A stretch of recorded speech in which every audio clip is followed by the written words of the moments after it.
maalin anigoo taliyaha guutada la fadhiyo ayaa nimanka odayaasha hayargashada ay soo waceen taleefankaygan qaatay meel 10 mitir wiiraan u jirto aan istaagay iyagan la hadlayay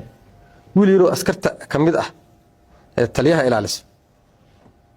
hal mar gadaashiida qarrac ka yeerto qoragii la koobgareeha iyo dhig taleefanka markaan gadaal u fiiriyay waa wiilkii taliyaha la socday sargaalka ninkii taliyaha la socday oo anaga nala joogay waa ninka qoraga dhig dhahay maxaa dhacay qoriga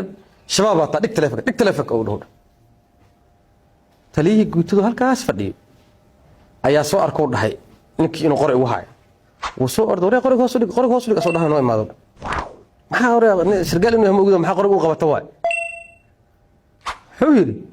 ninkan shabaab waa yaa ku sheega waa wuxuu yiri taliyow ilaa bisha dhaman fiirinay ninkan marka adiga aad taleefanka ku hadlaysid asoo kula fadhiya taleefanka ama madaxdaadina la hadashaa ehelkaagina la hadashaa laakiin asoo markuu taleefan soo dhaco intii istaago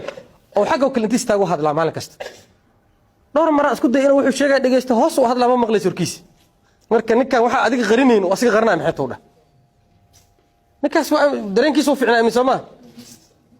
taliyo maxal rabay inuu taleefanka qaado su'aal weydiiyo la marwino askariga intuu qori ka dajiyo oo canaan rabaash isugu diray oo wariyaa ninka sargaalka waa inay ixtiraamtaa bah